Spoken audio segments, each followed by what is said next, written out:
Hey guys, it's Snailbiter, and I've got another World of Tanks replay here. This is a round with the T110E5 on Erlenberg. I've actually started to play the E5 a little more frequently recently. I've started to have a lot of fun with it. It's a really great all-around tank. So I'll talk a bit about playing the E5 in this replay, and then I also wanted to talk about the map Erlenberg. I don't know if I've posted any replays on this map before. Erlenberg, I think, is an interesting map because it essentially just has these two flanks, the 1-2 line and 9-0 line, and there's a whole lot of space in the middle, but it is I don't know if you saw that there. The Type 61 in front of me bumped the T60 way off, and he's going to end up drowning here in a second. So we're down a tank pretty early on, although our team, judging by XVM, is pretty good, so it shouldn't be too much of an issue. But anyway, so as I was saying, I think Erlenberg's an interesting map because, especially on the standard mode, you have these two flanks that are on the far east and far west of the map, and then a whole lot of space in the middle that almost never sees any action. That's not quite the case in Encounter because the cap circle is there, but even still, it's really just the 1-2 and 9-0 that are most important. I tend to prefer to go to the 9-0 line because I find that there's just better cover, especially from artillery, and it also can work really well if you have a tank with a decent gun depression. So I tend to go here with medium tanks, and tanks such as the E5, which is got a decent amount of gun depression. Essentially, the E5 can play as a medium tank, so I think this is a decent spot. So these guys, the enemy actually pushed up pretty far on this side, a little more than I was expecting. I decided to track the Bat Chat out in the open and set him on fire, which was nice, and fortunately he only got one shot of damage into me, and the rest hit my tracks. The Leo PTA was only able to track me. So, and since there wasn't any artillery, I didn't really feel like I had to repair my track immediately. I tend to do that where I try to save my large repair kits, even though in some situations you don't want to do that. So I'm going to just peek around this corner and see what the enemy has over here, and just try to deal damage.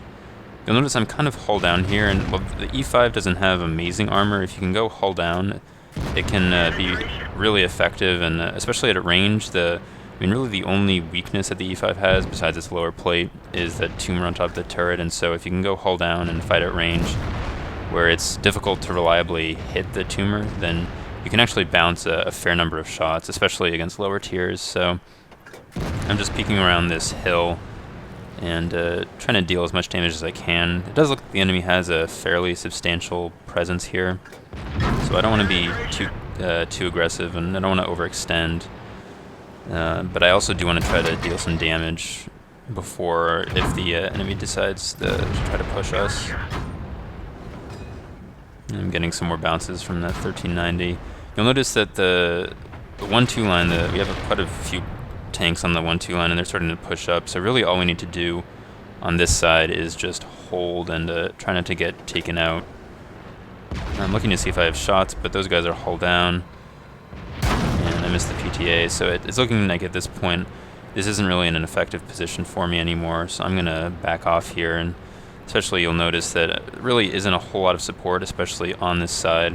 I've only got the T32, and the Awful Panther and Type 61 are both low on health already, so I'm going to relocate around. We've got a couple of 8s there that are in the back, and also in addition to that, the fact that we've won the other side means that I can actually take a position on the other side of this hill, and I'll have much more support. I'll have support from the 8s that have hung back, and eventually I'll have support from the guys on the other side who it looks like are in the process of winning that flank. So really all we need to do is just hold out, and I just want to make sure that I survive as long as possible and don't let this flank just completely fall. Because if we totally lose this flank, then there is a chance that this game will be a lot closer than it needs to be. Took me a moment to actually notice that leopard PTA there, so I ended up getting ammo racked, exposing my side. I noticed that the enemy is pushing on the guys who stayed on the 0 line and are kind of separated. I was going to try to help out this T32, but I'm going to be too late, and I'm not sure how that shot missed the T60A, but I probably should have stayed and helped the Awful Panther on that Leo PTA and just tried to eliminate enemy tanks. So those guys looks like have cleaned up the western flank, and the Awful Panther kills the Leo PTA. So now at this point I just want to keep backing up and make sure that I don't get flanked. I do have some support behind me because those guys, the T28 Proto and T44, had moved up, and fortunately somebody tracks the T62A, so he isn't able to actually flank around me. I'm also sort of hull down here with the, you can kind of see that hill slopes up in front of me, and so these guys are having trouble penning me. And again, I'm just trying to make sure that I don't get flanked and surrounded. And these guys are, since they know that there are tanks behind me supporting me, they're not as eager to push out, and I'm able to actually push back on them.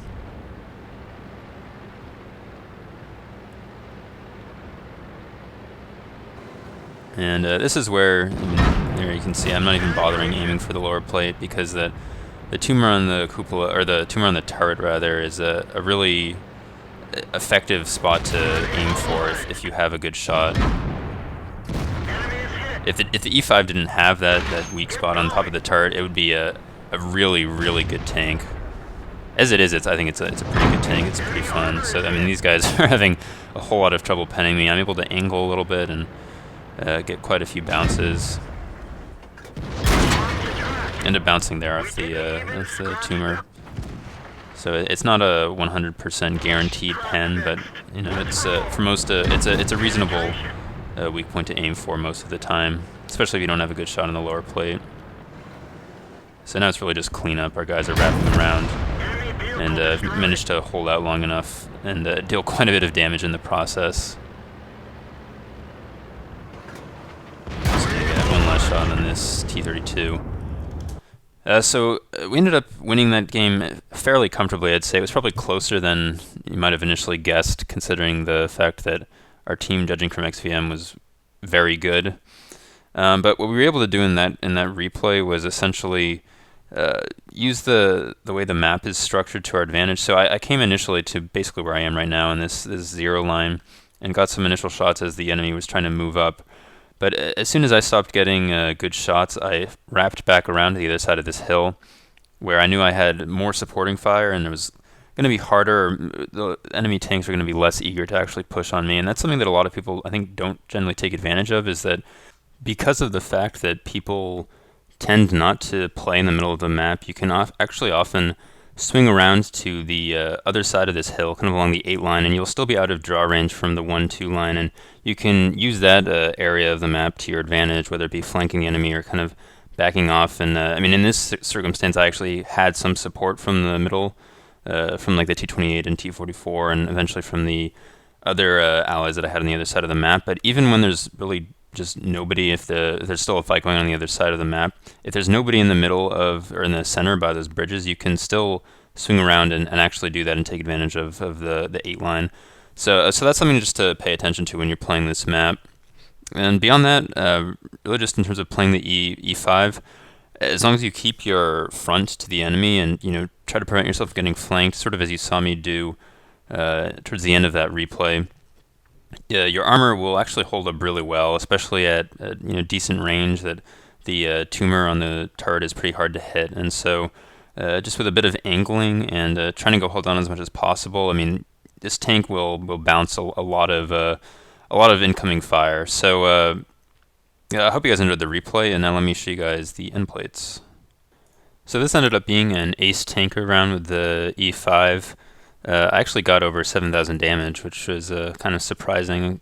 It was probably because most of the enemy happened to be on that 9-0 line, and I was able to survive the entire game and pretty much deal fairly consistent amount of damage, which is always good. It's always, you want to try to be dealing damage as often as possible in a round. And then I also got a steel wall in this game. I ended up actually blocking 6,500 damage and received 26 hits, and that really just speaks to the fact that, I mean, especially at the beginning of the round, I was playing hull down, and so with the low and 1390 and Leo PTA at the beginning, they were having a lot of trouble penning me at the range that the engagement was, and just the fact that I was hull down and wasn't exposing my lower plate. And then at the end, the E5 and 62A and the T32 were all having a lot of trouble actually damaging me, so I got a lot more bounces towards the end as well. So I hope you guys enjoyed this replay. Hopefully it was helpful in some regard with Erlenberg with how to play the E5. So thanks for watching, and I'll see you guys later.